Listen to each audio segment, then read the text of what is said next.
Hi, everybody, and welcome back to Cat's Track. Thank you for subscribing, liking, and sharing this with your friends. Today's episode is with my dear friend, Darrel Janz. Darrel's birth certificate reads, at his birthplace being section, township, and range road number. Grew up on a farm in a Mennonite community of Main Centre, Saskatchewan. I am also to ask who is the most famous personality from this area, Main Centre, Saskatchewan, and I look forward to his answer. Darrel attended a 4-room school, 3 grades per room, and graduated from a much bigger high school in Herbert, Saskatchewan in 1960, approximately 25 grads. Some of his classmates have kept in touch, and this summer, 7 of them, all living in Alberta, had a 60th anniversary reunion. Happy anniversary, everyone. Darrel is third of 9 children, 3 boys and 6 girls, big families back then. His family have always been very spiritually and emotionally close. So nice. He has 2 children and 1 stepson, and he's proud of them all.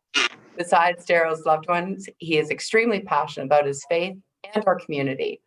He is also proud of many team awards and a few personal ones. You'll find all of those details in his full bio attached.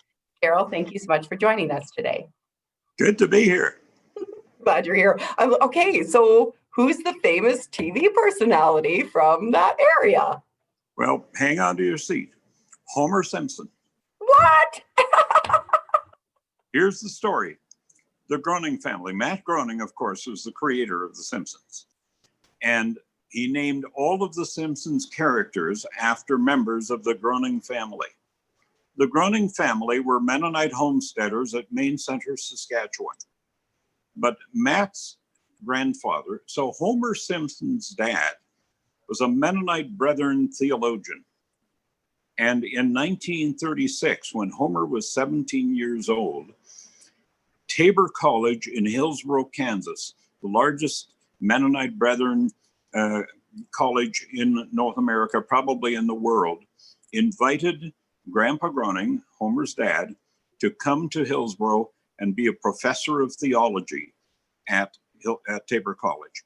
And so that's how Matt came to be an American, because the family moved down to Kansas and left the homestead at Main Centre to go there. And Matt has talked about this to the Regina Leader-Post and to the Canadian Mennonite magazine of Winnipeg. So it's well documented, all this stuff. That's awesome. It is awesome. I would not have known that. and the little church at Main Centre where he grew up was founded by my great-grandfather, Benjamin Janz, in 1903. And in 2019, in June of 2019, we held the final service there ever because the population had shrunk so badly. There was hardly anybody left. The Hutterites had bought up most of the land. And of course, they have their own church. So the little Mennonite Brethren church was just not sustainable anymore. And so we had a final service there. And one dear old lady came up to me and said, well, you must be the most famous person to grow up in this area. I said, not even close. She said, oh, who is? I said, Homer Simpson. She said, oh, yeah, I heard something about that. That's awesome. And are you ready for the questions that I sent your way? You bet. Awesome. Okay, Darrel, the greatest challenge that you've had in the last few months? The greatest challenge is staying away from people. I love people, and I love to talk to them in person. I mean, technology is great. The way we're talking now on Zoom and just texting and FaceTime and all those things are great. And I don't know how on earth we'd have done this 100 years ago when they had that other pandemic, because you were so cut off. But even so, I have felt cut off because I like to talk to someone in person, in flesh and blood. And so the biggest challenge for me has been, I can't say I've been lonesome, what's the difference between lonely and lonesome? I mean, I'm lonely for good company, but I don't feel abandoned by any means. I have great family who communicate with me regularly and so on. But I would say that just not being able to mingle with people has been my greatest challenge. I agree and concur. Mm. And what about the 3 things that you'd like to share with us today, Darrel? Well, first of all, what has sustained me through all of this is my faith. I have a strong faith, come from a background of strong faith in God, but we each have to make it our own. It's not something you carry from generation to generation. I mean, I'm blessed that my generation and the generation behind me are following in the footsteps of our great-grandfather, who was a great man of God. And I come from a family of many preachers and singers and so on, but I own that faith as my own, and that has sustained me.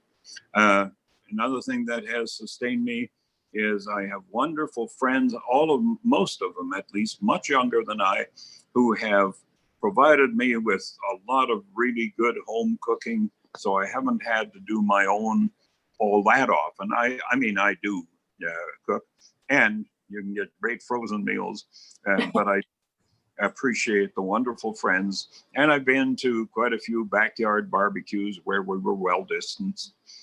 My birthday's in August, so I was celebrated many times at great backyard barbecues and so on. So but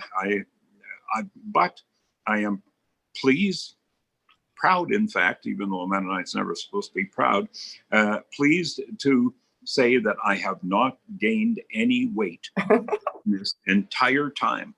I am right now where I was just after Christmas last year, and I had not gained weight over Christmas, and so that's awesome.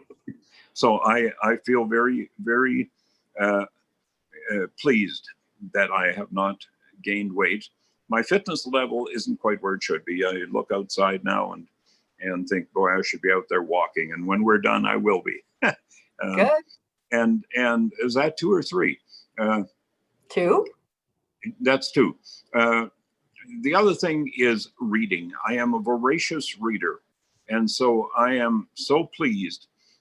Plus, 2 of the people that I'm going to be featuring shortly on my Inspired Albertans series have recently written books, and so I am right now in the midst of reading both of those books. I often have 3 books on the go at the same time. I'm severely ADHD, and so I have to have variety. Actually, 4 books, I should say, because the Bible is pretty much a daily read for me, and then 3 other books on the go right now. That's awesome. Well, very similar to our friend Heather Douglas. Oh, Heather is I mean, she puts me to shame, especially at speed reading. I've never seen anyone speed read like that. Oh, she is amazing. She can Amazing. a book in no time and retain so much of it. Yeah, that's amazing. Yeah, she has a story about how she learned that, and I hope to get her on a Cat's Track in the new year, and hopefully she can share that with everyone. That would be great. Excellent. What book would you recommend from a spiritual perspective, other than the Bible, obviously, which is an obvious one for you and I, but is there anything that would lift and give some encouragement right now that would be specific to this time? Well, the Leader Impact group that I meet with virtually now on Thursday mornings, we're doing Henry Cloud and John Townsend's latest rewrite of Boundaries. And that is a great book for all of us who have sometimes not drawn proper boundaries around ourselves, or maybe sometimes have not properly observed other people's boundaries. It's a great read. I would highly recommend that one as both a good practical book for lifestyle and a spiritual book, because Townsend and Cloud both are devout Christians who don't hammer you with their faith, but make it a big part of what they are teaching in the book Boundaries. So that's one that I would certainly recommend now. And one that I keep going back to from time to time is C.S. Lewis's Screw Tape Letters. Yes. I love that book, and his Mere Christianity.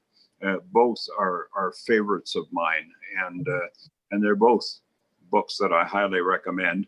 And I think I'm due for a reread of Chuck Swindoll's Living on the Ragged Edge, Coming to Terms with Reality. It is a study, but a very deep and entertaining study in the book of Ecclesiastes from the Old Testament. He has done a marvelous job years ago, but every so often I haul it out and reread it, because he made Ecclesiastes come to life for me. I love it. Thank you for sharing those words of wisdom, my friend. How about your legacy or good news story, or anything you wanted to say in closing? I want my legacy to be that I made a difference in this world, not just by giving people information. I want my legacy to be that I gave them hope, that I gave them an example to live by. And I feel very humbled when I say that I could be an example for people to live by. But I mean that because my life is not from me, it's from God. And so therefore I want to leave that as an example in this world. You do that in spades, my dear friend, in spades. Thank you. Thank you so much, Darrel. Thank you for joining us today. It's been such a pleasure. I love it. If it can't be face to face. I agree. Face to face, but not. I very much look forward to seeing you again soon, and many blessings Likewise. to you and your family. And to you. Thank you. Thank you, Darrel. Okay. Everyone, our dear friend, to all of us in our community, what a wonderful human, wonderful person to be in Calgary, and a great spokesman for many.